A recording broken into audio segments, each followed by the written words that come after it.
welcome to episode 55 of TerrorVision Horror Podcast. I'm one of your hosts, Damien, and joining on my midnight train is my co-host, Jennifer the Dream Warrior Strand. Every week, we take one horror movie and we cut it to pieces with our internet words. Together, we are two people with a love of horror and feel the burn of our obsolete blockbuster memberships. I'd just like to thank all the people that support us over on Spotify, Apple Podcasts, Breaker, Castbox, Google Podcasts, Radio Public, and the YouTube. We love you. You're top blokes. Yeah, top notch. You're TBs. Oh. Top blokes. And women. What? There's women. Top folks. Yes. TFs. I like that. Top folks. Just want to shout out to everyone that helps us and interacts with us over on the old social medias. People like Mark of the Damned, Ambivalent Hoax, Death Alley Funeral Home. I love it. What a grim couple of people. I want a t-shirt. Same here. Those three people in there. Yep. Billy Cutshaw, Adam Gillespie, and Ringo Starlin. You are some people that have interacted with us, and reacted. There have been some reactions, yeah. Yeah, like... Yeah, that's the reactions that we get. So, fun facts this week. I didn't have much, so it's not like an old fact. This is like a new fact. Mm-hmm. So I have decided that I'm going to take up skateboarding again. Yes. As a 43-year-old man. Uh-huh. I have written a list of skateboard tricks that I will learn. Skateboard tricks that I couldn't learn when I was in my 20s, so I figured now that I'm 43, clearly I can be able to learn them. Now is the best time, but also you've got the good old YouTubes to help you out. I know. I've been YouTubing everything recently. You're like rebuilding your shed. Rebuilding my shed from scratch. Insulating my shed. Yeah. Making it into a rumpus room. Yeah. Rumpus. Yeah, put it in the pool room. Yeah, the rumpus. I looked up rumpus the other day to see what it meant, and it's like a room that you play games, hang out, and like, it was just like exactly what the room is, and it has nothing to do with the family. Yeah, no. No family in there. No. Anyhow, so yeah, I'm going to do that. One of my tricks I want to learn is a backside disaster. Never learnt that, so yeah, I'll keep you posted. I don't know what any of these are. It's a clickety-clack move. I really hope that you do. They're all ramp moves, so I only like skating ramp. And as you get older, ramp is where it's at because there's no jarring landings, like you don't go down stairs or anything. Everything's got a smooth transition that you land on and you roll out of. So I figured 43 years old, I'm going to look like Skate Dad. At the park. That's fine. You don't look your age though. You look quite young, so you could pass off for someone in your 30s still. In my teens? Probably. Hey guys. I mean, I do have a new pimple. Maybe I should have done that as You're my like, hello there, fellow students. I got a pimple on my forehead from when I was insulating the shed. I rubbed like the fiberglass wall stuff. It rubbed on my face, and some must have got in my pores, and now I've got this big old pimple. And I don't have any other pimples, so it's just this real striker. It happens. A real lady bringer. Hey, ladies. Good thing you're married. Check out my third eye. My squelchy Look, eye. if it makes you feel any better, I didn't even notice it. Well, I did. Every time I look in the mirror, I see a whole nother face staring back at me. Yeah, Pastulio. Pastulio. What'd you do this week? Well, I went and I watched the new Conjuring, The Devil Made Me Do It, with young Bryn. Bryn Phillips. Yes. Friend of the show. He is, which was fantastic because I love going to the movies with Bryn to see horror movies because he likes horror movies, but he is a glutton for punishment. He's heaps scared of clowns, isn't he? He's terrified of clowns. This is funny. This is a dude that's so scared of clowns, it's like on a scale of ridiculousness, and you made him go see it with you? I did not make... He wanted to go see it, and he wanted to go see it with me. So I did not drag him. He wanted to go. Did he wee? He did not wee. He didn't He did such a good sprinkler job. system out? I was so proud of him. But when you see him, you ask him why he's afraid of clowns, and he'll tell you, and you'll be like, yeah, right. Fuck that. Was his whole family killed by a clown?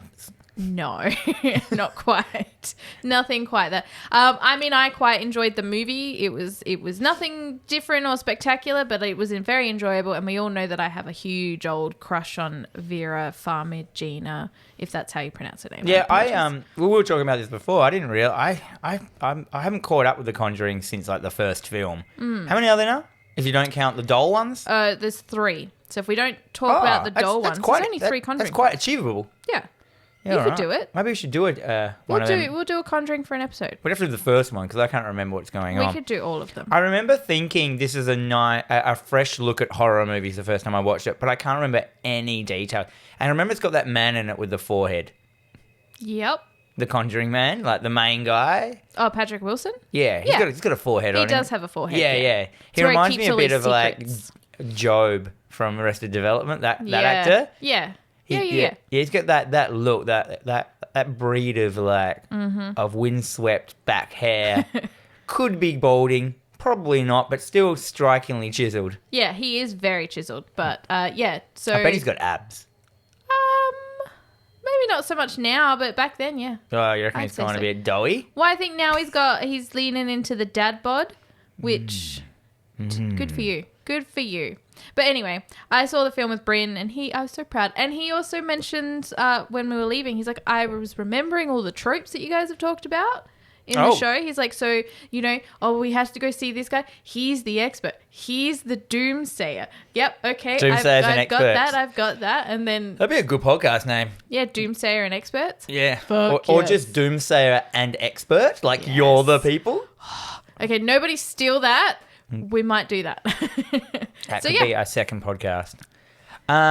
Okay, so that's it. That's all we've that is done. it. Let's move on to our Spoilercast. Yes, every week Jennifer and I set ourselves a horror movie to watch, and then we go through it scene by scene and spoil the fuck out of it for you. It's a deep dive into glorious gore, hard edits, cheesy acting, directing madness, severed wangs, and compound fractures. We're actually going to kind of change it up a bit soon. We're going to loosen it up a bit. Yeah. Not be as strict. Not be as strict on the structure, but Yeah, more, I'm an more anal hanging with the retentive jokes. control freak. What? I'm an anal retentive control freak. We're gonna start chatting about the jokes. Maybe like less about the film, more about our dicks. You probably guys won't even notice it. It's just gonna be a smooth transition, like how Ryan Otley took over Invincible's art and smoothly transitioned into his style. That is a reference that you have made, yes. Yes, reference. I own a comic shop. Anyhow, we got a rating system. We do. Apparently. So, for those of you playing at home, our rating system is A for awesome. Everybody should watch. B is our beer and chicken wing group movie. F is for fun and dumb. C is a classic that's worth a watch. U is underrated. O, an overrated motherfucker. G is good for its time but is not held up. We've got the J, Jen special. The D, Dan special. We've got a W, which is whatever. Whatever, dickhead. I don't want to watch this. You bloody turkey goblin. Cheddar Goblin. Cheddar goblin? Cheddar Goblin. You've not seen Mandy? Oh, yeah. I thought you said shed a goblin. Like, Shed a shed it off. Like, shed Yeah, them but like you a can snake shed the sheds goblin. its skin. You should always shed the goblins. Shed the goblin. That's also a great name for a band. Shed the Goblin. Yeah. Fuck yeah.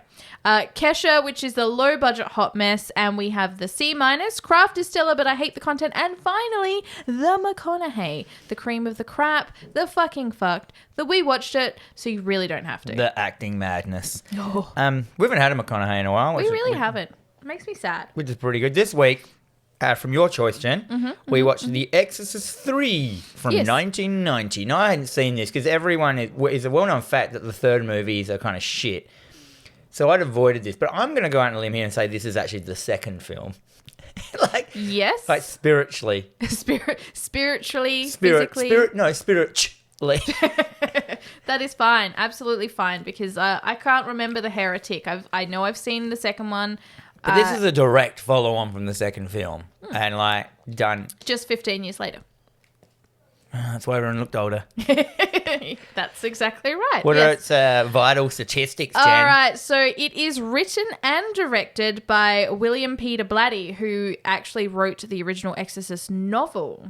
So he's already in the wheelhouse. He knows what's going on. He's created the lore. He's done everything.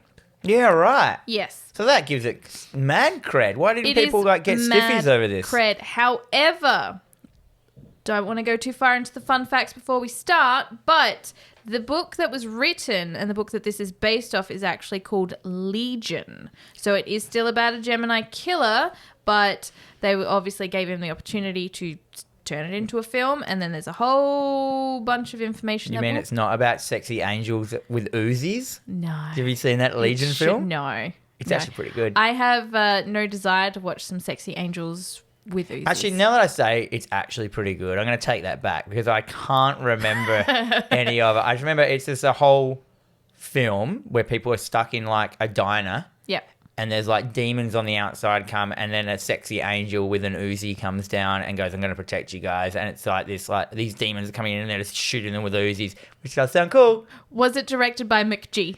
No, it was probably like, I don't know. I'm going to make up a dumb name for a joke. Fudd Clemenchon. Oh, yeah. Old Fudd Clemenchon. He's my favourite director. He's like the he's Uwe good. Boll of Uwe Bolls.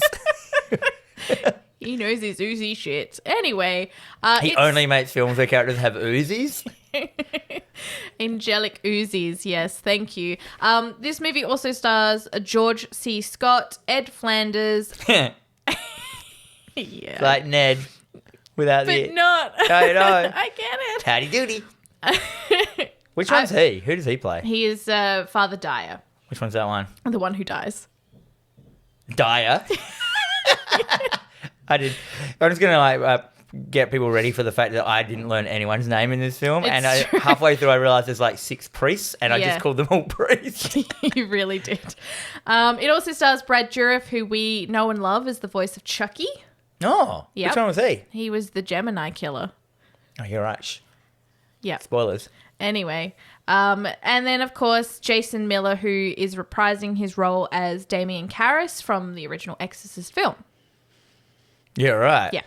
Anyway, the budget was $11 million, and That's a lot It was a pretty big budget for a 1990 film, yeah. Yep, and it's made $44 million. So that's this good. is a success. That's good. This 4 is times. a successful film. Exactly 4 times. Yeah, pretty much. That's good because for some reason I thought people hung shit on this film. Am I just getting confused with the second one? Yes and no. or is People this- do hang shit on this film. Or is this a sleeper hit where everyone's like, hang on? Yeah, this is one of This is the structurally screen well put 4. together. Yep, this is the Screen 4 of the Exorcist franchise because yep. everyone hated Scream 4 Pretty sure up until Scream 4 recently. is the Exorcist 3 of the franchise, but yeah. Yeah, okay. What's its tagline? Do you dare walk these steps again? Yes, I do. Yeah, fuck yeah. No, they're too high. I'm going to take a break halfway through. And Sinoppo? Sinoppo. Yeah, hang on, there was a high step. They're talking about the steps he fell. He jumped out of a window and then fell downstairs, didn't he? I'm pretty sure jumping out the window killed him, eh? Well, we'll get into that. It's not the fall, it's the sudden stop that kills you at the end. Exactly. What's it, Sinoppo? So set 15 years after the original film, The Exorcist III centers around the philosophical Lieutenant William F. Kinderman, who is investigating a baffling series of murders around Georgetown that all contain hallmarks of the Gemini, a deceased serial killer. It eventually leads him to a catatonic patient in a psychiatric hospital who has recently started to speak, claiming he is the Gemini and detailing the murders, but bears a striking resemblance to Father Damien Karras. Why did that killer just go around and like smash up little old 1980s cars? Like Geminis. See, I don't know. He ruined made my it terrible. Gemini. I'd fully got like mag wheels for that and made it into a panel van. A choice was made here, but yes. So the Gemini killer. So I said this to you before when I was like, oh man, it really reminded me of the Zodiac killer. And you're like, it's based on that. Yeah. Then I was Yes. like, yeah, because it was so like it that I was like, weird. But I didn't know when the Gemini killings happened. I should have known because in that movie Zodiac, So the Zodiac killings happened in a period of time over the 70s, I believe it was. yeah. For like a long time as well. So, and this is very similar. So, yeah, we'll get into it. anyhow, opens up. Where did it open up? Georgetown. 90. Yep, over a lovely lake. A And beautiful lake. At dawn, a rowing team, rowing across There the is a lake. hard rowing theme through this. There's a lot of rowing in this. Who because looks at a rowing team and goes, you know what? Good theme for a film. Like early morning rowers. Well, you said it in Georgetown. Of course, Georgetown is a big, it's a university town. And of course, obviously, there are rowing teams, so rowing scholarships. So there's a sporting theme right there. Yeah, so we see our first character, What's his name? So we are introduced to our first character, Father Dyer. I call him a preacher. So he is walking the kind of pretty empty streets at this point, walking past a group of students carrying their boat back to wherever they're taking it. Boat. Not to the docks where they've just been, but somewhere else. They would be that boat shed. Yeah, but wouldn't you have the boat shed at the water? Nah, not Why if you would want you carry it halfway across the Because campus? you have to make your students buff. They have to carry boats around. That's true. And he walks up to a flight of stairs and He's looks like, down. oh my God, He's stairs. like, I am too unfit for this. Yeah, I'm old. It is the iconic stairs from The Exorcist. Does it have a handrail? It does have a handrail. You can do some sick grinds. I wonder if anyone skated that. We should look that up, see if anyone had skated the Exorcist handrail. Yeah, okay, we could do that. Yeah, sure. And then, so he has this very concerned look on his face, and we cut to an old man sitting at his desk in his home office. This is the first time we are introduced to Lieutenant Kinderman. Who I call the Chief. The Chief, yeah, he does. He's like the out of shape, in shape guy. Yeah, he kind of acted like the Chief of Police for half the film. So I'm like, he must be the Chief, and then later big man in charge. he's just the lieutenant, which is still pretty high. That's more than a detective, isn't it? Yes. But I just called him the Chief. That's fine. He picks up a photo on his desk. He looks at it, and it is, of course, of Damien Karras from the first Exorcist Which one's movie. Damien? He was the... Demi. Why you do this to me, Demi? He's the young priest. I need an old priest and a young priest. He's the young priest. so the young priest. And he looks at the picture and he's just like, Damien. He just says the name. Yep, says the As name. if he's never, does he do that every day? No, he doesn't do it every day because this is a special day. This is is the anniversary. of his death. We cut to the stairway, but now we are at the bottom of the staircase looking upwards, and there is a fog covering, and we get that famous piano soundtrack from The Exorcist, which is really cool as well. Of course, the fog clears, and we are led straight into a title sequence over the streets of Georgetown. Credits on, just around town. You're in set the town. mood. It's at night. Yeah. Everything is empty. We hit a church. Ooh. Church at night, because we all know the scariest place. Well, I don't know if you noticed the soundtrack. The soundtrack to this is fantastic because there is this very demonic, like deep growling sound. Well, there is that is happening. I thought it was just a lion ghost. A lion ghost, yeah. Yeah, because like the doors of the church suddenly burst open and They it do. growls like. Yeah, so that means that some big weather has made its way to the Maybe church. Pumpkinhead was just sitting outside having a ciggy. Maybe. On the bench, just like There is a lot of smoking in this film. There is. You did notice it. It's the 90s, mate. It's when smoking was still good for you. Yeah, back in the day. So basically, we just get this scene of all these papers being blown around this church. Something evil has come to Georgetown, and then we get this POV shot. Now, the best part is like one of the statues' eyes opens. Yeah, that. And goes, like, as in, they've just like superimposed some eyes over a statue and it like, of Jesus or somebody, and it just opens up. It's like oh my God. I'm like, is that a comedy moment? I think it is. We get this POV shot of someone walking through the streets. Again, this is nighttime, and we get a lot of heavy breathing. So there is someone out on the prowl. Don't know what it is. We get this... There's still credits being overlaid on over all this stuff. This is still just the opening. Yeah, so this POV shot walks past a young black kid. Wearing Police Boys Club t-shirt. Police Boys Club. At first I was like, who wears a Police Boys Club But this t-shirt? is so interesting because he's kind of he stood up against a wall, and the person, whatever's walking past him, walks past him, and then he comes out from around the corner holding a rose. Yeah, at this point you're just like, dream sequence. Something's happening. Because this doesn't happen. Yeah, because there was a whole bunch of leaves like attacking a building at some stage and stuff like that. And then we get this, I have dreams of a rose and falling down a flight of stairs. And then we cut back to voiceover. The kid standing at the stairs. That's it. We knock out to the morning. Bam. Yeah. Choppers at dawn. Cut to a bunch of choppers flying above a church. Yep. Church So yeah, we sermons just had a happening. dream sequence Yeah. of that kid in a, what was it called? Police Boys Club Yeah. t-shirt. That's cool. So there's a church sermon happening while we've got some choppers flying around. So what's the ruckus? What's going on? We get some cops everywhere. So Police investigation down at the river. Yep. Down at the river. Oh, that's where the boat club is. Convenient. They have stumbled upon, we have stumbled upon some kind of crime scene.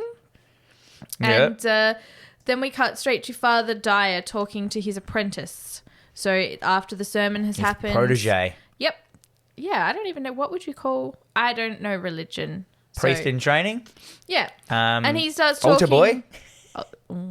Uh-oh. Father dying to get a boy in him. Oh, fucking hell. Jesus. What? Or something. Or something. So he starts talking to Father Karras. He starts talking about Father Karras and falling down the stairs to his death 15 years ago to this very day. They're basically saying 15 years ago, the first film happened. Yeah, we get this click, the switch over to the scene where he's flown out the window and he does. Yeah, we get a quick flashback to the first film of him going I've got a wingsuit. Oh, I forgot to put it on. Oh no! That was his plan. He was going to take the evil in and wingsuit it away. Yeah, right. That happens. Then we cut to the preacher. Yeah. Eating breakfast with another preacher. He is. So this preacher is the head of the university. This is boss preacher. I don't remember what his name is. Boss preacher. But they're having He comes into it a bit. He does. Preacher, yeah. He's quite mad at Father Dyer for some reason I wasn't paying 100% attention to. But basically, Father Dyer responds in, Jesus loves you, everyone else thinks you're an asshole, which is such a famous, it's on T-shirts now. And this is at the point where I've started to notice that this is the manliest voices of manliest men. Yeah, everyone in this film, just eats gravel for breakfast. Yeah. It's like, hey, Father, you want to do that? Yeah. You know what I like to do? I like to have gravel. Hand me that broken glass to eat. Gravel, wash it down with a glass of scotch and smoke a pack of cigarettes. Hot gravel. Hot gravel. Hot gravel and cigarettes, please. So the preacher's just talking about he's going to go meet up with the chief, the lieutenant. Yeah. He goes, I do this every time. I do this every year around this time because, he gets depressed around this time. I'm the only one who can cheer. This is actually really sweet. It's endearing because the other chief of police lieutenant thinks exactly the same thing about him. Yeah, exactly. And then we cut to Kinderman talking about the case, and they need a murder weapon. So we've cut to a different scene. He's talking to all his other police peoples. Is it? Yeah, the police station. Yeah. And he also has one of the manliest manly voices ever as well. Yeah. He's just eating 7 razor blades for breakfast. Pretty much. Yeah. God, I can't do this. And then he's like, I need the Gemini killer file. It's like, what do you mean? You don't need this file. This guy's been dead for 15 years. He's like, just do it. And I need the autopsy report.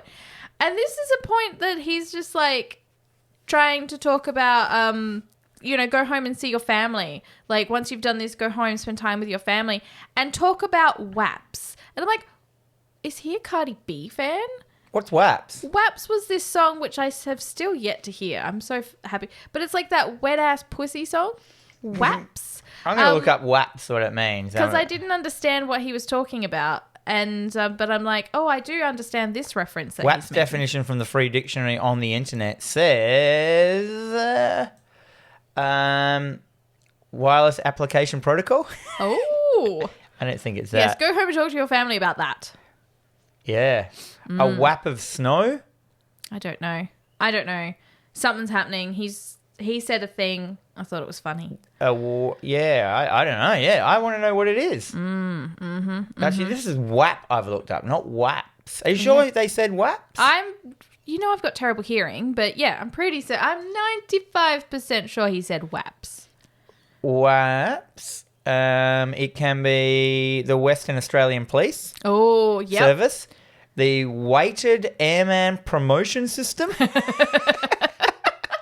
A United States Air Force program determined the ranks of a staff sergeant. A radio station. Maybe it was that. WAP. Maybe. No, who knows? WAPS on the radio. $5 cash. Anyway, we cut back to Kinderman. He's now in his house and he's talking to his wife about this current killer. He's frazzled. Yeah. But she's like, well, you got to stay. And he's like, look, I've got to go meet Father Dyer because, he gets really upset on this anniversary and I've got to go be there. And you realise they need each other. They need each other. It's so sweet. Both making out that they're like going for him, but they're just going for each other. What I absolutely love about the next scene is this scene sets up the absolute big dick energy that Kinderman has because they're meeting up to watch It's a Wonderful Life at the cinema. Yeah. And of course, he is running late. So he arrives barreling down the street in his cop car, sirens blaring, basically just pulls up out front, walks right past into a pub. They're meeting at a pub first. No, they go to the pub after. Oh, okay. Where are they now? So he walks into the cinema. Cinema. Instead of giving money, he's basically like, official police business, just shows his badge and just keeps walking and no one's going to stop this guy. He's like this big, burly kind of like, he's been on the job for like 50 years kind of thing. And he just... One day from retirement. Yeah. And this whole scene just sets him up and he's like walking through and he turns around like Father Dyer's not there and he's like, what are you doing? He's like, just need some lemon drops. I'm addicted to these things. Like these kids, they come in and they talk to me and they smell like weed and lemon drops. So, Yeah, weird story. Yeah. It's such a weird story. They basically have a whole scene now of them kind of cheering each other up. They do like banter. They do like old mate banter. This film has great banter. Yeah. Yeah. Then the chief, this is the part where he tells us the fish story. Yeah, so they've gone to see the movie. They're out of the film and they're he's back like... at the pub. They're having a beer. Yeah, it's like, go home, see your wife. And he's like... Can't go home. My mother-in-law's visiting, which we have seen previously in the bit at the start. Yep. So we've seen that he's got a daughter and the mother-in-law at their house as well in the breakfast scene, which we forgot to mention. Yeah, and he's like, okay, so what, you don't like her? And he's like, no, she's fine, but she's making carp for dinner. And he's like, okay. So? He's like, there's so many imperfections in a carp that you've got to cook it fresh. So... There's been a carp in my bathtub for 3 days, just swimming back and forth. At first, he opens the story with he stinks. The reason I haven't showered in 3 days because he gets progressively closer to Father Dyer as well as he's telling this story. Yes, we're very close now. You can probably smell me. I haven't had a bath in 3 days. Yeah, at that point, I was like. People don't have baths every day. Like, grown men. This is the 90s. This isn't like the 1940s when there was only a bath to pour hot water into, cooked over a hot belly stove. They're like... And I thought back to the 90s. Like, my dad showered. He didn't bath. Do you know what? I've never seen my dad or heard of my dad ever having a bath. I bath all the time. I get really bored. Like, I love the idea. Nah, man, you put the you get your iPad, you put it next to the bath, you put on an episode of Good Game. You get a drink, you put on a candle. I'm like, and then it fucking goes cold. Yeah, no, I get real bored real quick. I feel like I should be doing literally... I can sit on the couch and do those exact same things and feel fine. You can bath on the couch? But if I get in a bath and I'm doing those things, I feel guilty. I think I do them more in the winter. Like, it's just like, it's a warm place. Like, if you're cold, it's true. Just like, I can be enveloped in hot. I do wish I had a bath at this point in time because it is quite cold, but I don't. Do you not have a bath at your house? No. Wait, really? Yeah, no bath. How do you wash your dog? I don't have a dog. How do you wash your cat? I don't. Neither do I. Anyway, so he basically finishes it. He's like, I can't go home because if I see that carp, I'm going to kill it. I'm like, okay.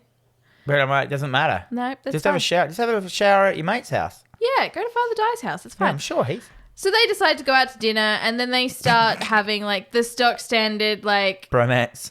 Yeah, they're talking about, fame, they're going to live forever and all the bad in the world. And it's that, we're setting up the he's the believer, he's the non-believer. Yeah, and then the chief just dives into the story of his case he's working on. I'm pretty sure he wasn't allowed it, but then again, he's talking to a preacher. Yes, confessionals. He does the story of the kid got killed at the what is it? The docks. The rowing. Yeah, so killed on the docks. Young Thomas, 12 years old. He got his head chopped off.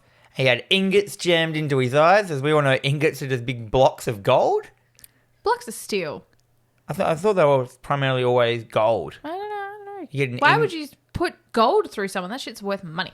And yeah, he's got like big fucking bits of metal in his eyes. And then he got crucified on a on a crucifix made out of oars because, it's very boat themed. Yes. Killer. And I got confused at this part because he had his head chopped off. Yes. But then he had a head. Was it a statue's head that got put onto his body? Yes, they made a big deal about his head was chopped off, and in replace of his head, they put a statue. So someone had gone and cut the head off of a Jesus statue, put it on his body. But we see it later, and the kid's got his head on with the ingots in his eyes on the cross. And I'm like... Well, no, because they made a point about saying that they painted the statue in blackface. Oh, okay. So it's painted up highly, highly inappropriately. Was that highly inappropriate for the 90s? I'm pretty sure it's when Hey Hey It's Saturday had it on weekly. Black-faced. Black it minstrels. was inappropriate for the 90s, but people were not aware of that. Well, he is a killer, and therefore, yeah. Yes. So, of course, the father's at this point, he's just kind of lost his appetite for his food. That's pretty nasty. End of scene. End of scene. Then we cut to a new scene in another church with a new confession box. We have a preacher in there, just some preacher, new preacher, new guy, don't know who he is. Confession preacher. He's sitting there waiting his compression, his confession box, and we hear someone come into the other side, sit down. We hear an old lady's voice. Hello. Yeah, it's like a nonna. She also sounds like she's been smoking a pack a day for the last 50 years as well. I've been licking my sandpaper. She might have a cat's tongue. She is sandpaper. She confesses, she starts doing the old, I've been bad. And he's like, oh, fucking hell. And then she's like, suddenly she confesses to killing someone. He's like, oh, fuck. Yeah, she's like 17 was the first. I was 17 when I did the first one. It was a waitress and I cut her throat. And then, of course, this is really cool because the laughing starts. So this person just starts laughing and it just becomes as in the old lady, yeah. Yeah.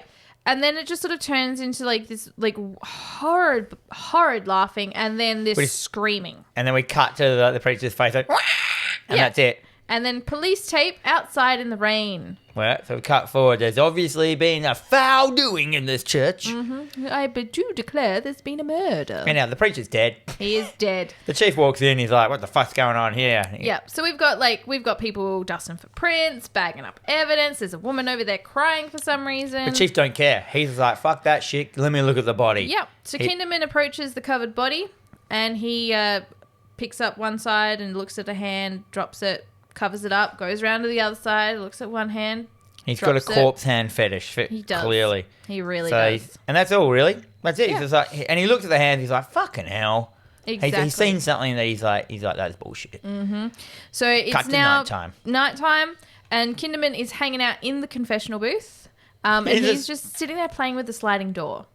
And I just assumed that he was still hiding from his mother-in-law. He's like, I don't know, I can't go home. I think we're always supposed to believe that he's like, he could go home, but he'd rather just keep working. Yeah, probably. Kind of thing. Yeah. So he's in the confession box. They go into this diatribe about how do you open the door? The killer must have done this. No, well, they can't. They should have done it this way. It's actually inconsequential to the story. Oh, yeah, very much so. They do a little bit of police work. Yeah. So one of the detectives also mentions that he was injected with a drug. It's the same kind of drug that is used in patients undergoing electroshock therapy. Oh, dear. And it was the same drug that they found in Old Headless Thomas. Old Headless Kid. Yes. It causes paralysis, which means that the kid was alive and aware the whole time this was happening to him, and he died of slow asphyxiation, which is pretty fucking nasty. Yeah, so basically, yeah. Pretty nasty. Now we cut to a hospital, because he's like, it was obvious we were going to come here, because he's like, it's only available in a hospital. Cut to a hospital. Yeah, but he's not there to investigate. He is there with an adorable fluffy penguin, because he's looking for Father Dyer. That is true, because Father Dyer's had a bit of a heart tickler. Something's happened. He's in the hospital. You don't actually find out. He's just like, yeah. So they're just running some tests. I didn't eat enough coal that morning. He's there like, I don't know what's wrong with me. It's fine. It is but good. I like how he walks in and he's like, well, what's this nonsense? Yeah. Get out of bed, you lazy prick. Yeah, and he's also, the preacher is in hospital, in bed, smoking. Yeah. Smoking, reading a women's fashion newspaper. Nice. Which is nice because once again we see this relationship between these two guys and they cared very deeply for each other because he's like, well, like, why are you here? What are the tests for? He's like, what about your brother Eddie? He's like, what about my brother Eddie? He's like, he died at 30. It's like, yeah, because he was in Vietnam. It's fine. And it's a bit of back and forth. There's such banter. I love banter. Yeah, the film had good banter, eh? Yeah. And I was going to say at this point as well, this is me going into it thinking I was going to watch a horror movie. Yeah. It's just turned into like a crime, like a midday movie, Yes. like crime drama. And I was fine with it. Yeah. I was just like, yeah. Yeah. Who is the killer? What is going on? And I was almost like, I wish there was no supernatural in this so I could just see the crime cop drama fold out. Well, let me And tell it's you. really well put together. It is. It All really the scenes is. are put together. All the acting is real. It looks like a good film. Like Yeah. it's, and you can see This where is that definitely 11 one of million. those, like, it's Sunday afternoon, it's raining, you can't go outside and play, so this is like the midday movie. Yeah. Yeah. And then you're like, oh. I mean, that's the first time how I saw Deliverance. It was just on As in the the midday midday movie. movie? Yeah, seriously.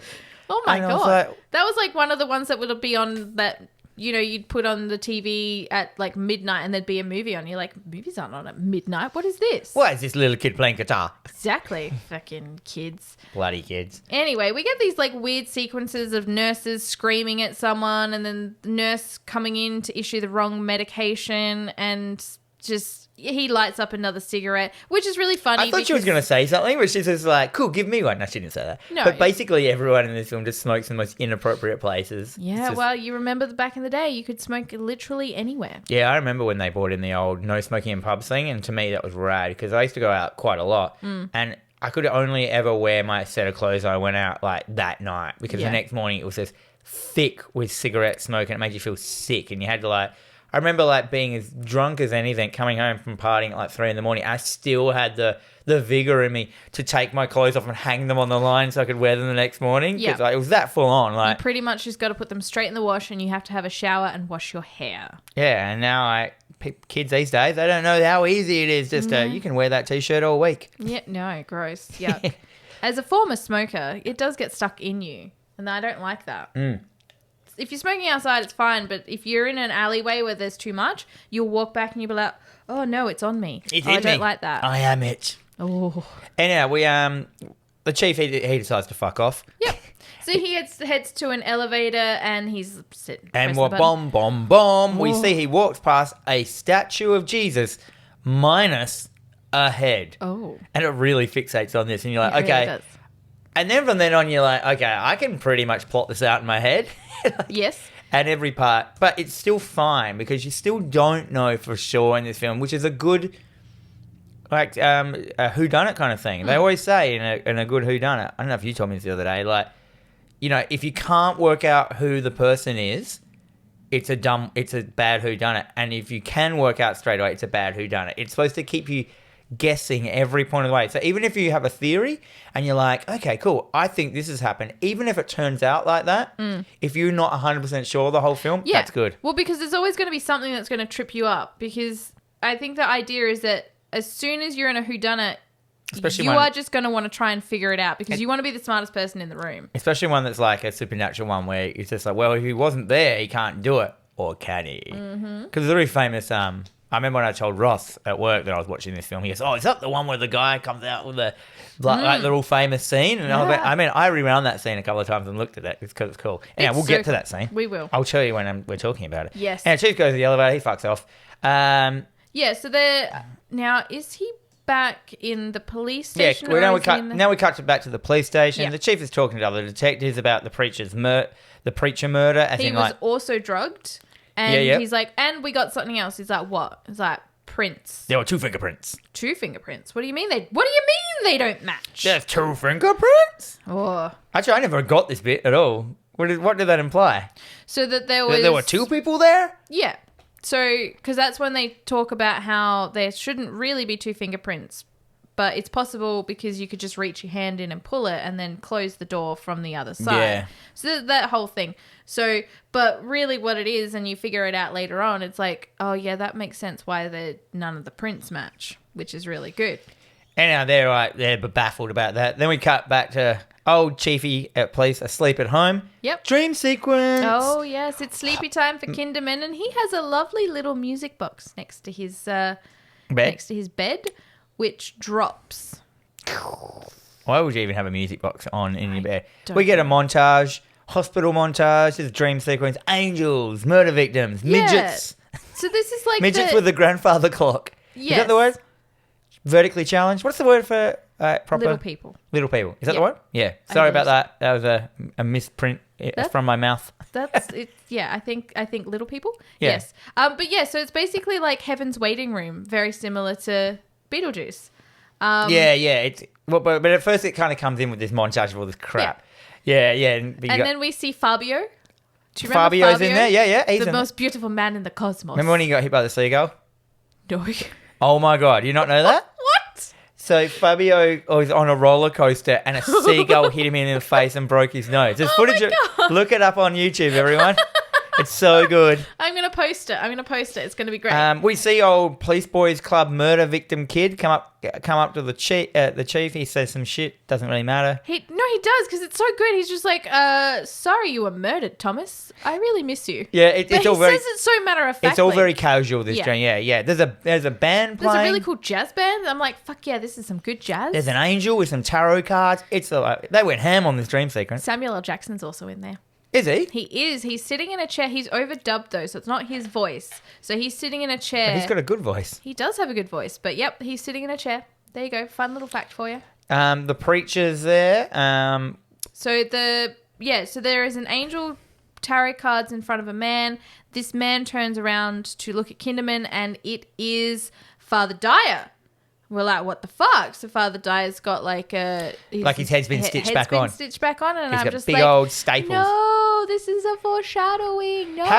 Have you ever noticed that it never gets mentioned as like why this chief of police has like premonition dreams of shit that's gonna happen? Because he has like the black kid with the police thing before he's even like gone to the crime scene. I'm like, why does he have like premonitions? Why? I don't know. Is it divine intervention? Nah. No. Nah. What is it then? Too much scotch before bed. Next morning, police chief gets called to the hospital. You know, he gets the call, and this is really cool as well. I don't know if you noticed, because this whole shot is done in POV, so it's basically him walking in to the waiting room of the hospital, everyone literally turning and looking at him, and then him just casually, slowly walking into the room, and then he walks into the doorway, and then we see that there are just cops all in the room. Dyer's body is covered, and there's like photographers, and then they notice him, they give a hit to the guy, everyone stops, and everyone just fucking leaves. Yeah. And that's when we get that shot of him standing in the doorway, kind of just looking very stoic, looking over his dead friend, which is very upsetting. And then he starts to his check only the body. friend. Yeah, it's literally his only friend. Yeah. So the preacher's been murdered. He's covered up. There is like a bunch of jars next to him with blood in it. Yeah. He's like, what are these? And he's like, that's all his blood. Yep. They drained all his blood without getting one drop on anything. So you're like, weird. And then there's there's a note written on the wall in the preacher's blood which says, "It's a wonderful life." And you're like, uh-oh, how did the killer know that they like It's a Wonderful Life? It's because everyone likes that movie. I don't. I watched it recently. I've never seen it. I watched it recently. It's just long and really long. Yeah, I've just go never through seen someone's whole life, basically. Never. It's okay. Yeah. It doesn't seem like a Christmas movie though.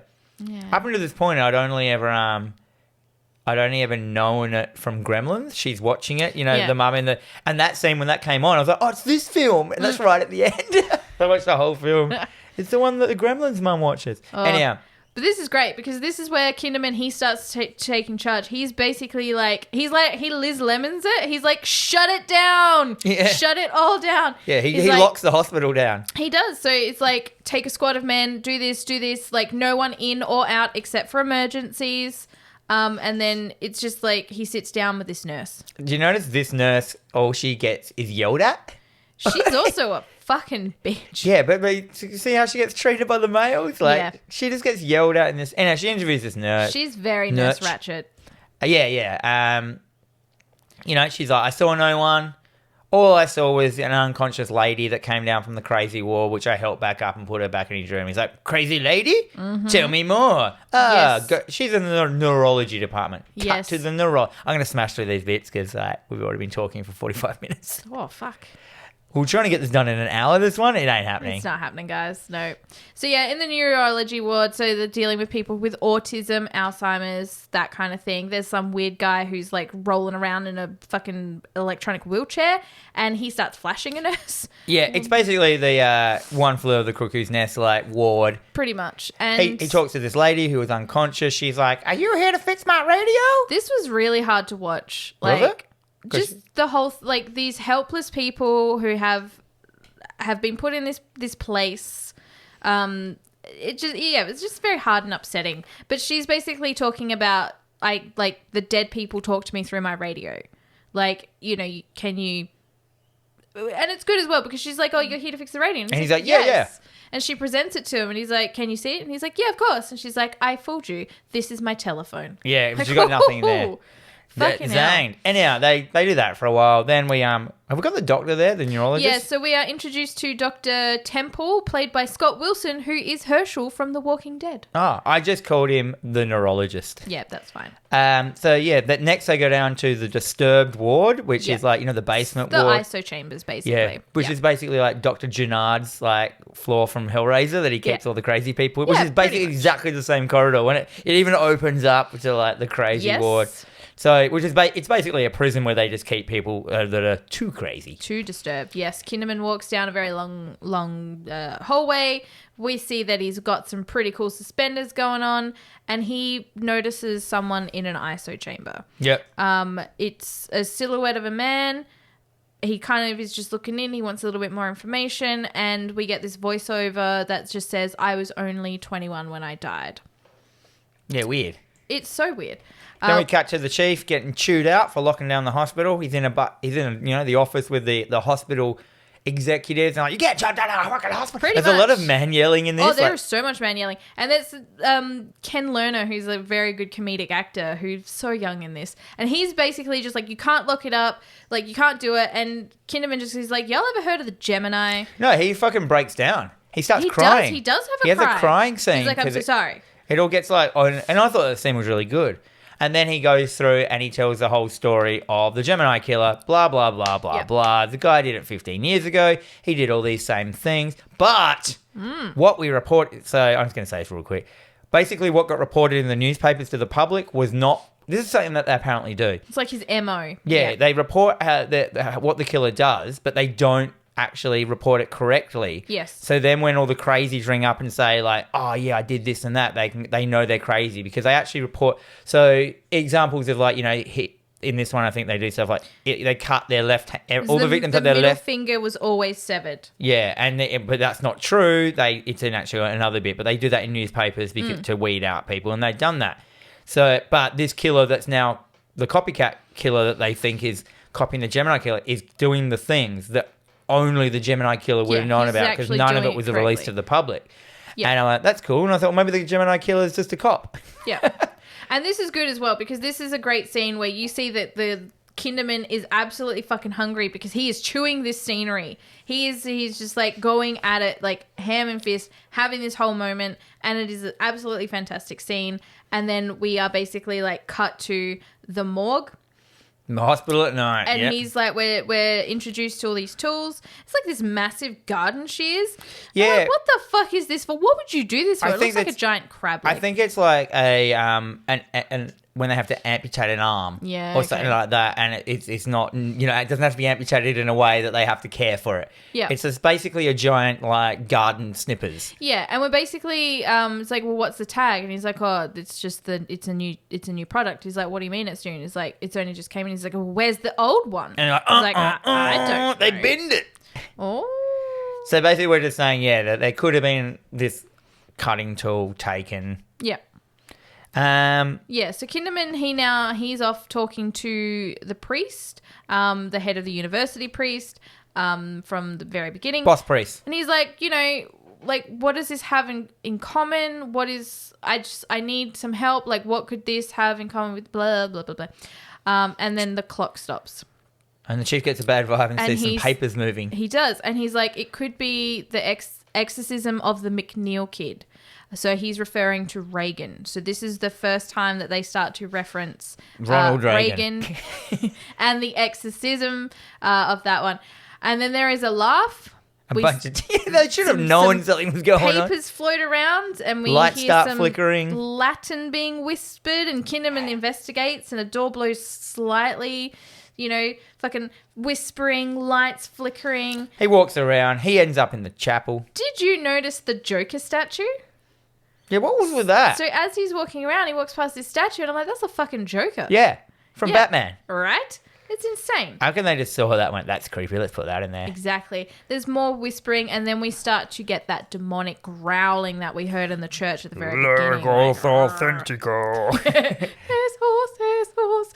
And then a woman, of course, comes up and startles him and I don't even know who she is or what her relevance is, but she hands him some papers and asks him to pass them on to the father. She's basically the secretary of the boss priest, and she's just like, oh, I'm fucking running late. Can you just give these to the father? He's like, okay. He's like, yeah, sure. So he goes back. So the whole scene was like unbelievably useless. So he just ends up in the same room he started in. Yeah, pretty much. He goes back to the father. He hands him this speech, and he's like, let's drink. And he's like, do you believe in possession?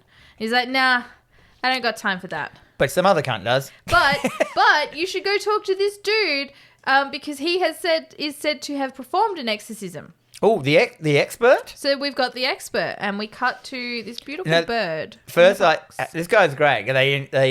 They say he did an exorcism in the Philippines. Apparently, the whole situation, he went in and he came out, and his hair would turn completely white. And I'm like, it's just because the actor had white hair. Yeah. I reckon it's not Phil Donahue. No.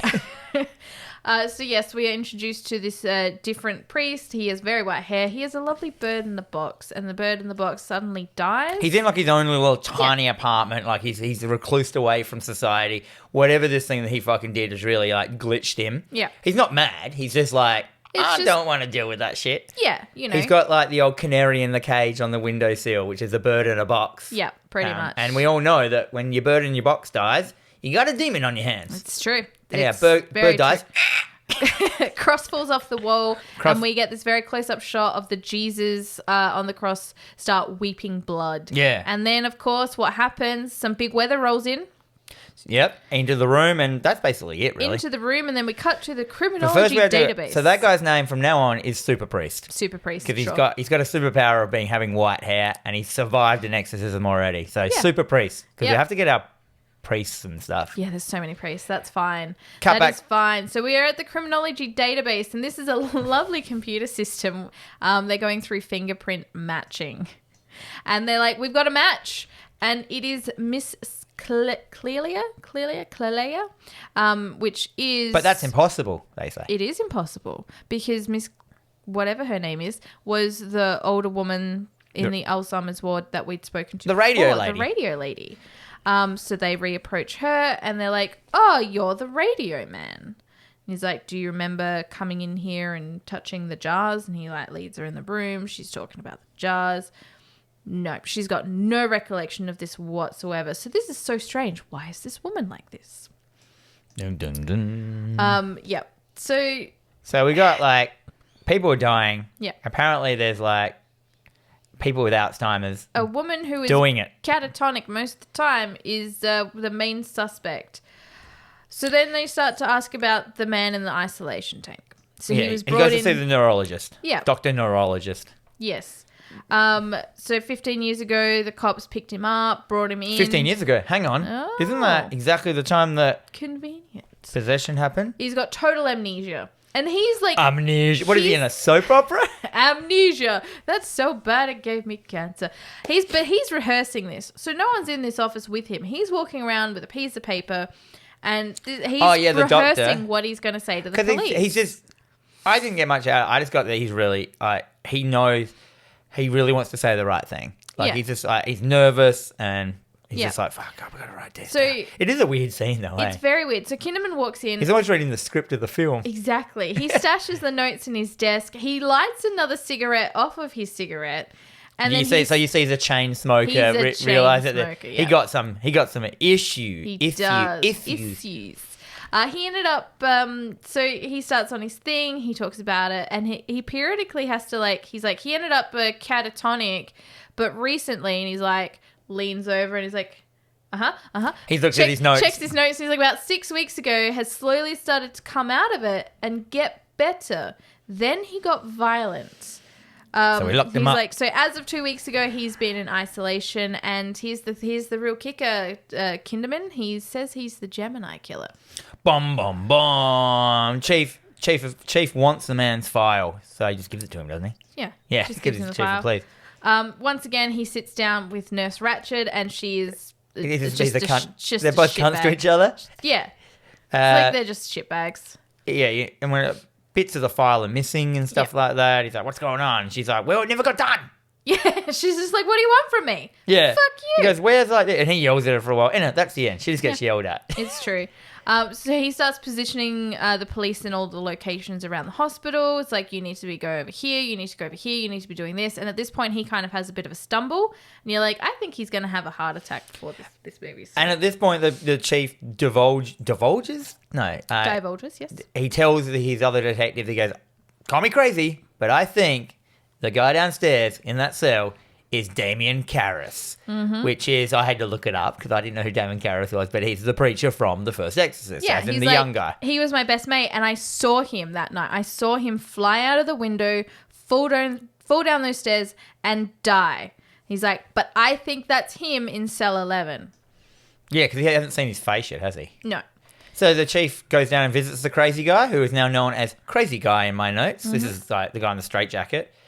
Crazy Guy says to him straight up, it's a wonderful world. And you're like, uh-oh. Yep. So we do see a very weathered Damien Karras. So it is the same actor from the film. He is sitting on the edge of the bed. He's got a straitjacket on. He's kind of like tethered to the bed. And then we get, once again, that growling demonic soundtrack happening. First Crazy Guy just basically proves that he's a Zodiac killer by telling the chief everything that only the Zodiac killer could know. He goes through every killing. He talks about, like, meticulous details. And the chief is like, oh, fuck. And he goes like, yeah, what? And then he goes into the, like sounds that you can't do. And he even at the end of it says like, I'm getting pretty good at that. Yeah. But this is a very atmospheric scene because you got this sort of very big long shot. So you see them, wide shot. So you see him on one end, Kinderman on the other end, and they're having this conversation. He's like, I am one, but not many. He's like, I am no one, but many. I am Legion. You will have no records. Is that what he says? Nothing. Did he say I'm Legion? I think he says it. He either says it now or he says it later. He's like, do you remember Karen? He's like, I killed her. And he's telling the story of this woman. And it's so good. And yeah, it's a great scene. You need to tell them. You need to tell the press. You need to do it. And then he's really adamant. And that's when that could be the point in the story where you just think he's a copycat, because he's really adamant that the press has to know it's the Gemini killer. Yeah. And I think that's just I don't know why, but I don't think you ever find out why he really needs to be the press. It might just increase his power, grasp on reality, his outreach of what he can do, whatever, if more people believe in him or something like that. Quite possibly. And of course, he gets so angry that he transforms into Brad Dourif. So now it's Brad Dourif sitting across from him, from Kinderman, having this conversation. He's like... And Brad Dourif, like, credit where credit is due, he's a fantastic fucking actor because his performance in this was great. Does he turn into him, like, literally? Yeah, so you get to see his face and he starts asking. He's like, he's going through this. Kinderman's like, I'm not going to tell the press anything. You're a fucking dickhead. And he's like, do you dance? And then he starts to sing. Yeah, which is weird. So he's going to go after Kinderman's daughter. And then, of course... Well, the thing there when he says that and he starts to sing, I thought that was because earlier on in the thing... in the movie, like Kinderman's, the chief's daughter mentioned about a performance in a play or something like that, and we're supposed to believe that that's the song from the play. Yeah. Dourif also talks about, like, he's got some good monologues in this, and we will not go into deep, because, like, I feel he monologues the best like one is when he minutes. talks about people can still see that, like, if you chop someone's head off, they can still see for 20 seconds, so I like to turn their head around quickly to show their dismembered body to them. Yeah, I'm like, that's fucking gross, but okay. I think it's true as well. Yeah, possibly. The Nazis did tests on it. Ooh. That's how we know, because you know how the Nazis did all those horrible tests? Mm-hmm. Unfortunately, those Nazi tests apparently pushed us forward like 20 years in medical like study because they did those tests, which were really immoral, but everyone still uses it. Yeah, they did all shit like that, like tests on like, chop off a head, and after we've chopped off your head, blink 3 times if you can still hear us, and the heads did it and shit, and like... Wow. Fuck. Okay. Fucking Nazis, man. Fucking Nazis! He admits that he killed Dyer, and he basically... Straits? Dire Straits, yeah. And he basically lays out everything he did to him. And you can just see Kinderman, he starts fidgeting, and he's like... he's going to fuck his shit up. Yeah, the chief punches him out. Punches out the old crazy guy. And this is where we also... the more dramatic and loud Durif gets, the more he sounds like Chucky. Yeah. As well. So he starts to have that voice start shining through, which I feel that he was really trying hard not to do in this film. Of course, Kinderman punches him. Yeah, punches him in the face. And the crazy guy keeps talking about his master. The master gave me the power. The master did this. The master wants me to do that. Yeah. And then all of a sudden, he just suddenly passes out because, like, he has to recharge. Yep. He's like the crazy guy's like... Pretty much. So he leaves and he lets the other cops know. He has details about a killing that was never released to the press. So no one should have known about this woman. Why does this guy know? So he leaves, and of course the nurse comes in and she starts screaming. She's like, "You broke his fucking nose!" The nurse goes into a dialogue as well where she's just like, he may be in hibernation now, which is what he does, but apparently his brain activity goes wild. Yeah, when he says this is like, straight away I was like, okay, so this is the part where he can possess people. Mm-hmm. But I was still confused on the whole thing. Is like, is it him in there, or is it... because it's not what Reagan was possessed with. No. But he talks about, because there, like I say, there is so much monologuing and we are not going into it because there's so much of it. But he talks about this is revenge for a friend. So it was a friend of someone who tried to possess a child. So this is how they were related. Yeah, so the guy, it's like the monster that possessed Reagan in 1 has like gone to his ghost and gone, hey, want to help me out? It's like, hey, these fucking dickheads just did this to me. You're in this... I just assume that it's Beetlejuice that's the other guy, the master. Hey, you want to do this? We could do that. That's fine. We cut to the library at night now. Yep. The library. The chief looks, he's there at the library. He's looking around the books. Dusty old books. Look, there's a book. The perfect book to pick up. Always. A book about exorcisms. Yep. Anyhow. Yes. He starts to read up on exorcisms. There's some pictures and shit like that. He starts flipping through the pages, and we get to chapter 2, Rite of Exorcism. You're only up to chapter 2. Jesus. We cut to a church. Yep. Super preacher's there. He's praying. Mm-hmm.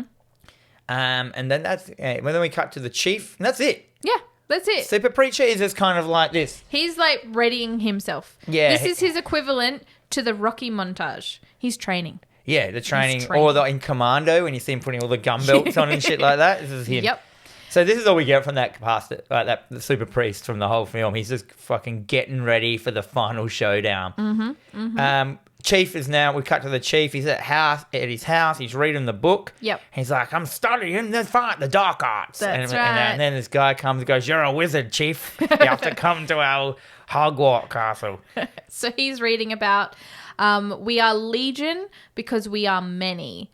And of course, so he's trying to learn about like why this guy's, he's like, I am no one but many when he was talking in his voice before. Yeah. And of course, his daughter comes in sort of, she's like sleepy, grabs something out of the fridge. It's the middle of the night. She's getting a drink. Goes back to bed. It's like, why are you snacking at this hour? Go back to bed. You're going to have nightmares. And then that's it. We cut back to the hospital. And I love this shot. I like this shot because we get this long shot. So you see this long hallway. But don't we first get station. The chief is like at his, like sitting down and he opens up his files and there's a photo of the neuro doctor in there. Is that him? Possibly. I don't remember that. Yeah, as like a ex, like, I don't know. That he like done something dodgy in his past. Possibly. Yeah. He seems super fucking dodgy. Anyway. I didn't think, there was someone showed a photo in his case files and I thought it was a neuro doctor, but it might not have been. Yeah, now we cut to the... Could have been. So we get this very nice long shot. And of the hospital. So there's a nurse. She is at her nurse's station, which is off in the background, almost. And she hears a sound, so she goes to investigate. And then she's like, but she's really apprehensive as well. And she's like, she hears it again. And she's kind of like, oh, no. Because she's doing the night shift and it's scary. Of course. Wards are weird at night, eh? Yeah, they really are. So she opens the door. She enters the room. The partition has breezed. And we see that the sound that she's hearing, this weird scratching, cracking sound, is actually glass in a cup cracking. Yeah, weird. And of course, she's like, oh, okay. And as she calms down, this doctor jumps up. He's been sleeping in this room and he starts fucking yelling at her. Was that Dr. Neurologist? No, that one wasn't Dr. Neurologist. It was just like a doctor on call. You know when doctors are on call and they find sleep wherever they can. Yeah. He goes, come on, I'm here. He's like, I want your name. I'm sleeping here. Yeah. She goes back out to her desk. She hears sits something down. in another room. This is kind of a wide shot, and it's all still from the end of the hall. We're seeing this. She goes back to her desk. She sits down. She hears another noise, and this time she's just like, "Oh, what the fuck's that?" Which is funny as well because there's a cop sitting there, and I'm like, why wouldn't you just get him to investigate? But of course, he gets up and walks off. Yeah, it's it's a shift change, and that's why. That's right. So she enters the room. And just like, there's nothing in there. We don't see her enter the room. We just see her go in. She unlocks the door. She goes in there. The shot stays static. Exactly where it is, yeah. And then we see her come out. She closes the door. She locks the door again. And she goes to turn away. And instantly, as soon as she turns around, someone comes out of the door as if it wasn't even closed at all. As in... instantly in a big white outfit or some shit with the giant cutters straight behind her. Like, yeah. And this shot was great because I was like, what? Did he walk through the door? No, so... Because she locked it again. It was wasn't a locked door. Out of the door. It was out of... because she went to turn the corner to go to her station. So there's like this whole area here. So whatever was there was just kind of like hanging out. I thought he came out the door and that was the coolness of it. The fact that she locked the door and then turned around and instantly he walked out the door. That would have been cool. I'll have to rewatch the scene. I'm pretty certain it doesn't come from out of the door. But this is an absolutely famous scene. This is still on lists of like one of the top scariest scenes of all this time. was the one I was talking about earlier. This is fantastic. And it's funny because when we were having a chat with a couple of people who listen to the show, they're like, so who's going to lose their shit over this scene? And I'm like, my money's on Dan. Yeah, it was fucking wicked. Did you do your Did you go ree? No, I did rewind it a couple of times though. And that's why I'm pretty sure he came out the same door, which makes it really creepy. Yeah. Because it's not even enough time. Because you can't see the door in the shot. No. So I think she's just acting to like she's locking the door in the shot because he comes out quicker than you could even open the door, which is amazing. Because there's no way you can be ready for it. Because in your mind, there is a locked door there. Yeah. And so she turns around and he comes straight out of this. Because the angle of the shot, you can't actually see the door. And I reckon, I think he comes out the door. Okay. He might not, and I might be wrong. That's fine. But I hope he does. Because that makes it cool in my opinion. Cool and creepy. Cool and creepy. Environmentally friendly. And then, of course, we cut to medics wheeling out a body bag from Dyer's room. So the body has been found in the same room. They basically reiterate she was slit down the middle, cut open, organs removed, her body was stuffed with other materials and sewed back up. And he's like, what materials? Rosaries. Rosary beads. Just rosary beads. Her whole body was filled with rosary beads. And how did one get many rosary beads? That's a lot of rosary beads. The nurse, of course, screams for Kinderman. Hey! And then he opens the door and we see Dr. Temple is dead in his office. And that's the neurologist, man. He's OD'd. He couldn't handle the pressure. He could have been killed by the monsters, and made it look like it, but no one actually cares because he had a drug problem. It's true. So he prescribing his own medication he was addicted to. And that's why I thought earlier on when there was a photo of him, I thought he might have been in trouble and got transferred or some shit. Yeah, quite possibly. And then we cut to Crazy Man, and he's like, "Did you get my message?" And I would have got at this point, what message? I don't have an answering machine. But this is really cool as well because his voice is overlaid. So it sounds like that there are like two people in there talking to him. Yeah. And he's basically just starts monologuing again. And then this is where he reiterates like killing should happen. This is revenge. You know, Karis played a part in exorcising a friend from a body of a child. So this is the plan. Use this body of the saintly priest as an instrument And you know what? He's in here with us. He's in here. He's still in this body. Yeah, the priest. Which is really cool as Yeah, well. it's basically his master wanting him to get in the priest body as payback for for the first film. Yeah, so they kicked him out of the kid, so he thought, what would be a real good thing to fuck him over? Let's possess the guy. Yeah. And fuck everyone over with that. Because, they're all about, like, getting edge, getting back at everyone. This is fantastic as well because he's like, oh, I'm sorry. He kind of like stops himself and is like, I was raving. Please forgive me. And then he's just like, he's like, as Kara slipped out of the body, as he fell down the stairs and I had just been electrocuted. So he was on death row for his killings. He was electrocuted. So as, he was slipping out of his body, the master slipped me in. He's like, it took a lot of effort to get out of that coffin though. Like, and then once again, he leads into this other monologue that we won't go too far into, but he's like, it took 15 years to regenerate this brain cell. So basically this guy fell down the stairs. Yeah, he was brain dead. His brain was jelly. So it took me 15 years to regenerate. And he's just like, well, how do you get out? What do you do? How do you get out? Did Dr. Temple let you out? Who let you out? And he's like, old friends. Old friends. Old friends. It's fine. It's none of your business. New scene. The chief is pondering. He's like, well, clearly it's a demon we're dealing with, but I'm not going to pursue any means of demonology. He just kind of doesn't deal with it very well. Not at all. And he just keeps on coming and listening to the guy. The guy gives him clear examples of what's going on, but he's just like, well, I can't really act on it. Mm-hmm. You know what I mean? It's just like, why wouldn't you go get a priest and bring him with you? Because if you're believing it to this point, you'd be like, well, he got exercised last time, I'll bring a priest. But no. Audio overlay. The priest is there. I mean, what's his name? The chief is thinking. It's like, old friends, old friends, old friends. Like, the repeat in his head. Yeah. And of course, as he's doing this, this crack of a door opens and we catch a glimpse of a woman. And we're like, oh, God. He's also looking through sheets of all the crazy catatonic patients. Yeah. Old friends. Yeah. Old friends. But this is really cool. This is great. Friends. I love old this. Friends. Because he's walking around and he's looking at all these people.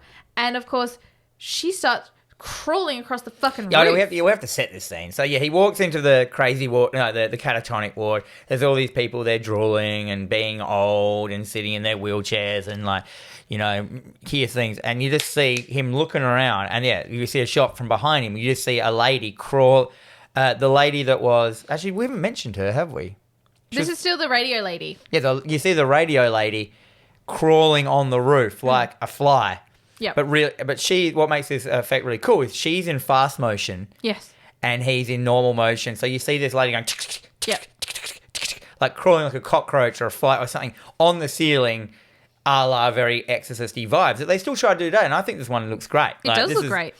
So you see her just crawling on the ceiling like a fly, not making any noise. And that's it, really. Yeah. Yeah, he notices some blood under the door, and then he opens the door to find another dead body. And he's like, another one. He's like, we got another one. Bag it and tag it. It's the dead nurse. It's the angry nurse. Is it the angry nurse? I think so. It's not the angry nurse. Oh, no, it's a naked body. Yeah, so it's someone else. Got to see the booby. Because now we cut to the nurse, Nurse Ratchet, walking up the stairs with a bag into the room. And we forgot to mention that we were briefly introduced to a little ginger kid who looked, what we see looked a lot like a Chucky doll. Oh, really? Yeah. At the beginning. No, so what we see is like the naked dead nurse, and the next thing we see is the lady that was crawling on the ceiling dressed as that nurse leaving. That's who it is. No, because it's the nurse, and she goes up into the room of the little ginger kid. And but that's why the Kinderman comes running in and scares the shit out of the kid, and the nurse, she fucking cuts sick at him. She's like, This is toys. What's your fucking problem? Yeah, but at some point, though, there is a shot of the crazy ceiling lady dressed as the nurse. Yes, you are correct. Yeah. So that's why that nurse was naked, because she's stolen her uniform. That's right. And now we see a shot of the crazy ceiling nurse, crazy lady. It's a different woman. Or is it's just one of the other... It's just another lady. It's another one of the catatonic ladies, because I think there was mention... He once again mentioned the daughter. And, of course, he calls home. Yeah, the chief suddenly realises that there is a nurse, someone dressed as a nurse, going to his house to kill his daughter. And he's like, gotta get on the telephone. Which is fantastic as well, because he calls his house and then there's this shot of him talking, like his wife talking on the phone. But it's not really, she's not talking to him because he's on the other end. There's the do you remember the engaged sound? Yeah, like, meh, meh. So it's hard to explain this. I'll try. But he's explaining to her that don't worry, there's a nurse coming over with We're led to believe that he has got through to her. Yes. But it's not. It's him saying, hey, there's going to be a nurse coming over and with a bag. And just keep that bag there. Yeah. And she's like, okay. And then it cuts to him, like, with the engaged tones that he's trying to call at the same time. So we can go like, okay, the ghost has called her. Yes. So the ghost has called her. That was a cool scene. It's confusing to explain, but yeah. It was. I apologize. But he basically just gets one of the police officers. He's like, get in the car and fucking drive. He's like, punch it. And then we get this like really cool sort of cut between this very calm woman sitting in the back of a taxi on her way to Kinderman's house, while Kinderman is weaving in and out of traffic, screaming at people and basically shitting his pants, which I really liked. I liked this. Yeah, it was cool. Now the nurse gets to the house. Mm-hmm. We see her, rocking up at the front door, and then we cut to like, Chief driving, getting out of his car, bursting into the house. And he goes in, he goes, what is that? He's got his gun out and shit. Yeah, and I like his gun as well. And like, the wife was like, put that away. And there's nothing wrong. And he's like, I must have been wrong. But lo and behold, he walks into the kitchen and the fucking nurse is just sitting there. She's sitting there and And she's no longer possessed. No, because she's just like, please help me. No, she goes, take me home. Is it bedtime? Yeah. And he's like, oh, God damn it, he's left the body. So he's getting the vibes now that he knows that the crazy man can possess the idiots. Yeah. And of course, as this is happening, his daughter sat down at the table. He's standing there. And then she kind of this nurse lady, she reaches down into the bag and she pulls out the shears. And we get Durif's voice talking over, just talking something. I don't know what he's saying. She says, he looks at the chief and so she's been repossessed, like that comedy movie with Leslie Nielsen. And she says, the catatonic are so easy to possess. And you're like, oh, yeah. He goes, I wanted you to see this. So she was actually waiting. He was waiting for him to come home. It's all part of the plan. Yeah. That's when she gets the giant scissors out and she goes to cut off the daughter's head. Yeah. But then the mother-in-law, the cop mother-in-law, saves the day by grabbing the daughter, pulling her out of the way. So finally the mother-in-law comes in handy. The nurse hits the cop. Suddenly she's got super strength. Yes. She's like all fucking powerful. A cop runs in. She like backhands him and he like flies through the air, that kind of thing like in film.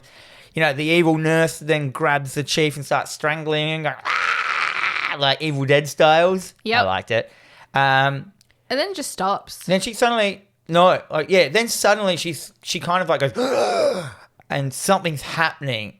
And she falls back yelling like, ah! And then we cut to fucking Super Priest has rocked up in the entrance hall to the cell block. And that's what that was the presence that pulled him out of the of the old lady. So Super Priest is like, and this is a hero shot. He's come in like, he's Gokuing up. His hair's all like fucking all golden. He's all Super Saiyan. He's in. He's ready to go. He's and of powered course, up. We have this roaring is now happening. We're not just here. It's like it is kind of like lion roaring. And the demon.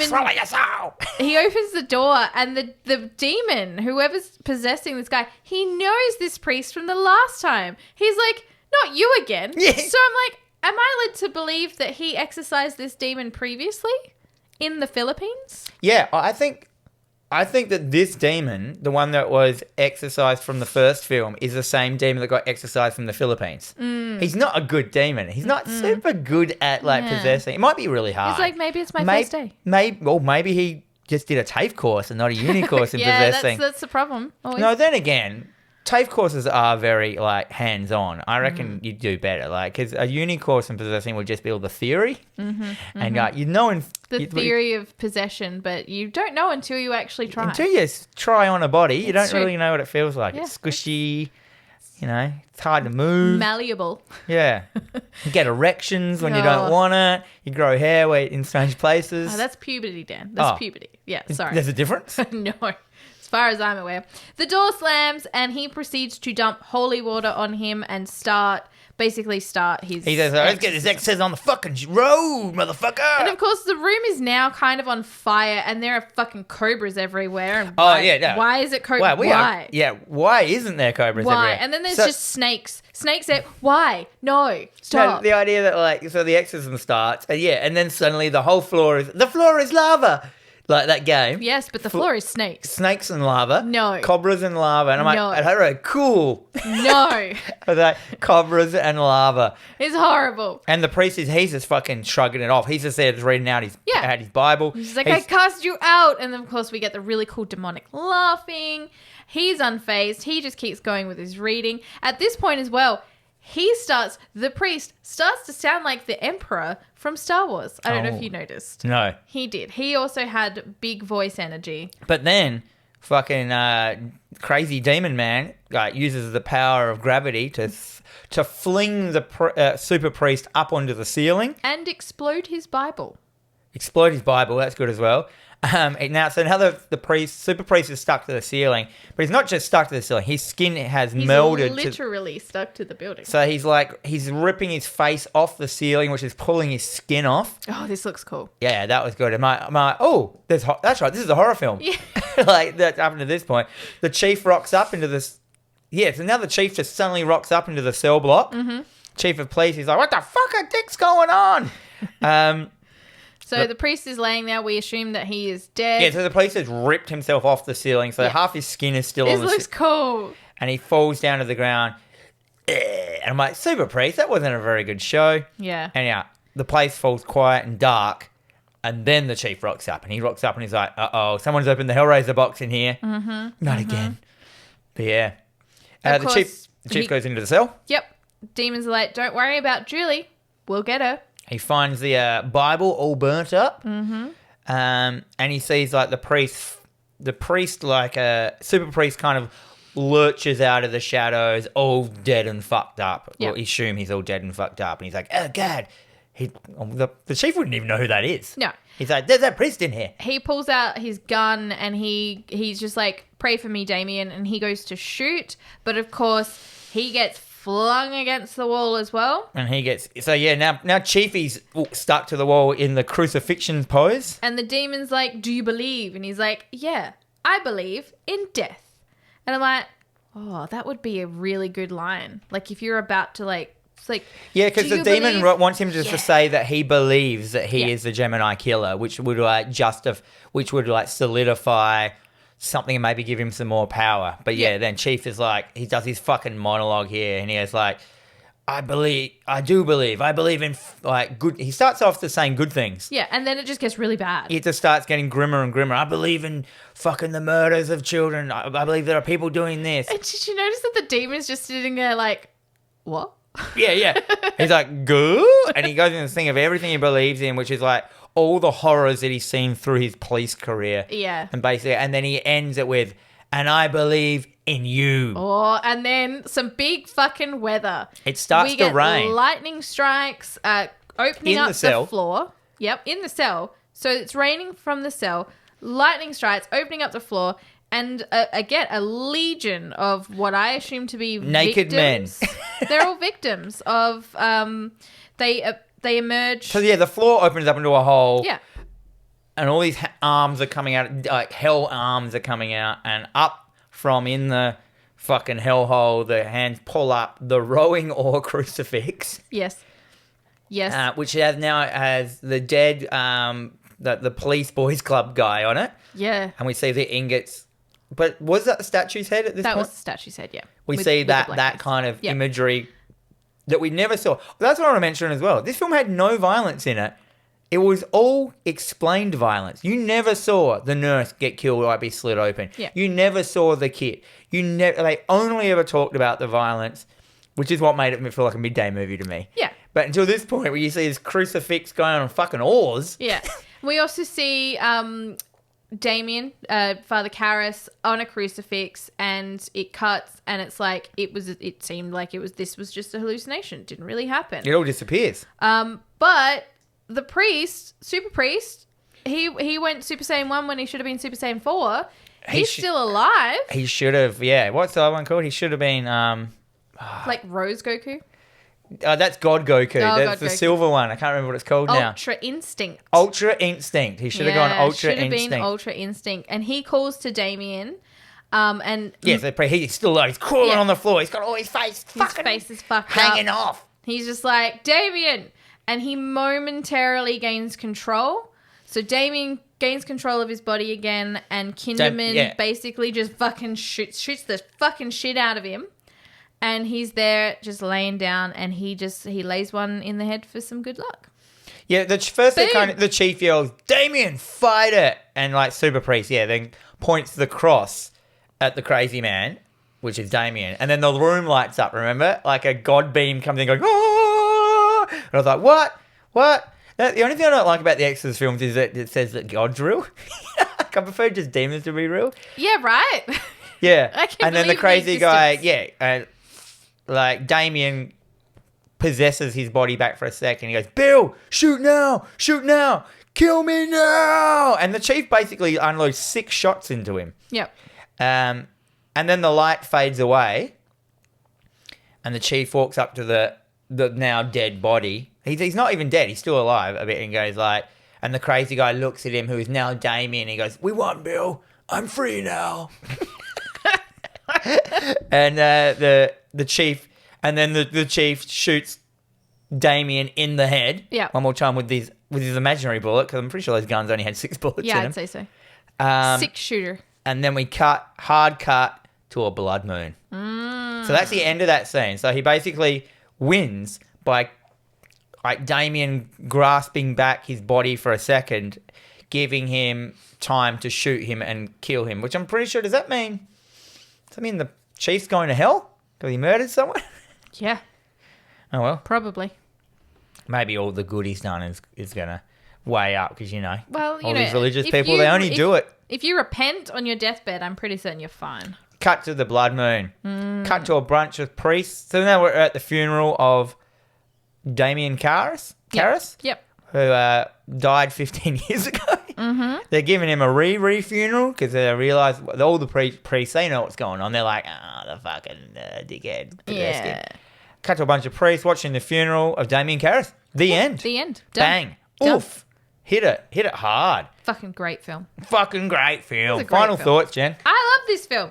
I have seen this film before, but it was many, many years This is ago. not the Exorcist one, so if you go into this thinking it's going to be anything like it, you're going to be disappointed. You have to go in going, cop drama, the Zodiac killer. Like, yeah, pretty much. Ending with the most ridiculous scene in the world. Very much so. Did Super Priest survive? No, I'm pretty certain he didn't. But there was some voice game in this fucking film. Everyone with their cigarette voices. Brad Dourif, even though he's not in this film for a very long time, he gave an amazing performance, and I don't understand why he's not in more shit. Maybe he just went, you know what, that really took it out of me. Maybe. Well, he is Chucky now. He's got Chucky money. He doesn't really have to do anything. Chucky money? Yeah, he's got Chucky money. And you don't have to act that much. It's voice acting. I mean, Yeah. I know the same voice actors aren't actors, but like I reckon there's a lot of actors do voice acting now. You can rock up in trackies. Have you seen the fucking cast for that He-Man TV show that they're doing? Yeah. Mark Hamill's in it. Mark Hamill. He's Skeletor. Fucking... because of course he's going to be Skeletor. I mean, think like, what's the Apple lady from Married with Children? Jennifer... No. Christina Applegate. Applegate is one of the voices. Jason Mewes. I love her. Is one of the voices. Like, there's such Of course Jason Mewes is, because this is Kevin Smith doing it. Oh, is it? Yeah.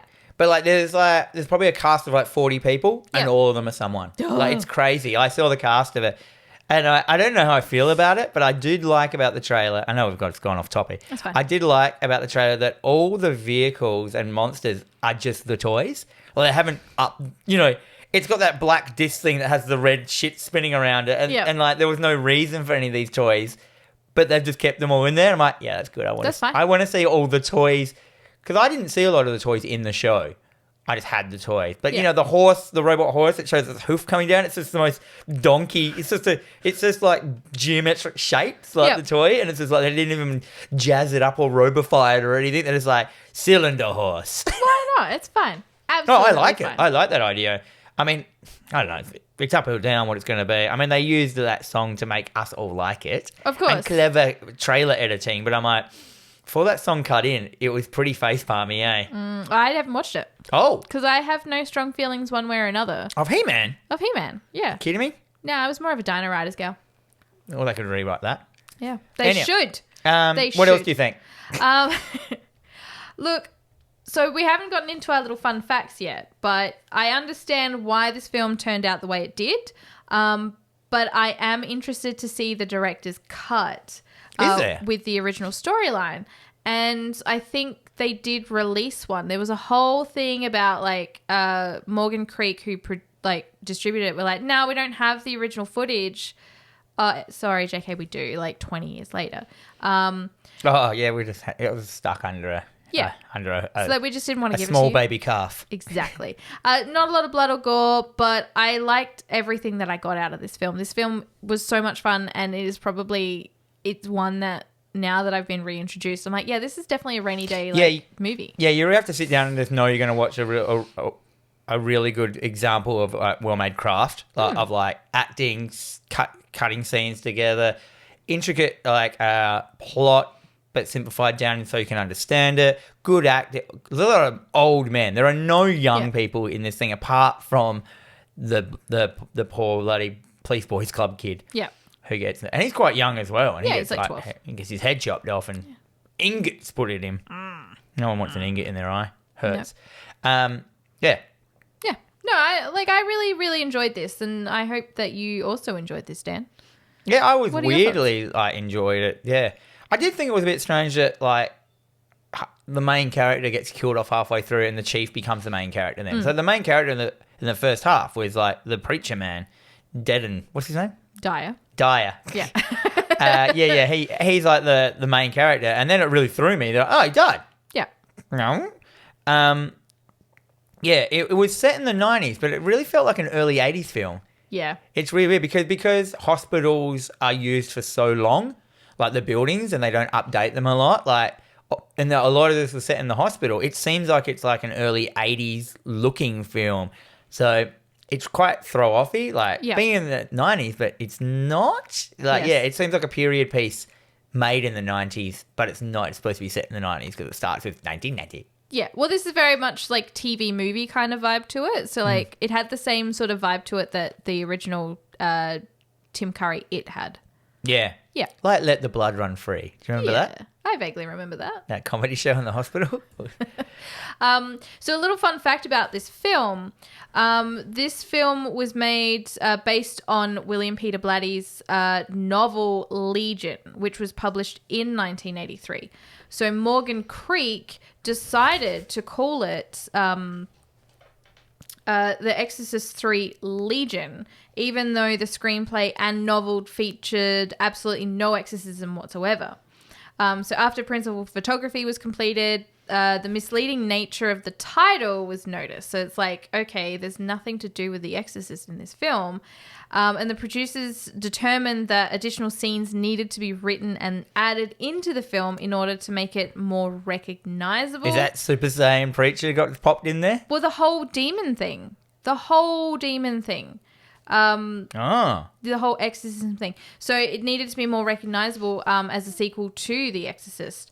The last third of the movie, so basically the whole thing, had to be entirely redone with the insertion of new character, Super Saiyan Ultra Instinct Priest. And the exorcism scene, it ended up costing them nearly $4 million. All that shit? So, yeah, for all the rewrites. That was a lot of the... Yeah, that's a lot of So it was going to be a completely different film with a completely different ending. So it wouldn't necessarily have been a horror film, possibly more of a thriller. So they did do that cut, though. They have created that. There is, I believe, I'm not 100% sure if it is out now. We definitely don't have it here in Australia. That would be something you'd probably have to go through Shout Factory for. Or YouTube. Or YouTube. But yeah, so that's a very interesting little fact about this film going into it, which is good to know sort of beforehand. But yeah. And this is also notably Jeffrey Dahmer's favourite movie. Oh, really? Yeah. I think he rattles off about it in court while he was on trial at some point as well. Yeah. Yeah, nice. Oh, Jeff Dano. Jeff. What'd you give it? So I gave this a C. I do think it's a classic that everyone should watch, but this is also a little bit fun and dumb. I reckon there was nothing fun about it until No, it was, because the banter and the way that he chose the scenery is just, this is fun. Yeah, you're right. It's a classic worth a watch. That's what I'm giving it. I'm giving it that. So, yeah, it's worth a watch. You should go, guys, have a look at it if you haven't. Check it out. Check it out. Dan, what are we watching next week? We are going to watch Demons 2. Demons 2, which is what's his name? I can never say. Dario Argento's film. So we watched Demons. I watched Demons 1. Did you watch it? Yes, we watched it. Yeah, it's fucking heaps funny. Do you remember there was like that dude on the motorbike going around to hair metal, chopping people up with a samurai sword? I'm like, what the fuck? I didn't like it as much as you did. Oh, no. But it was still enjoyable. So I am looking forward to seeing the second one, because I don't think I've actually seen it. Yeah, I don't know if I've seen it, because like all the bits I thought were in Demons 2 were in the first film.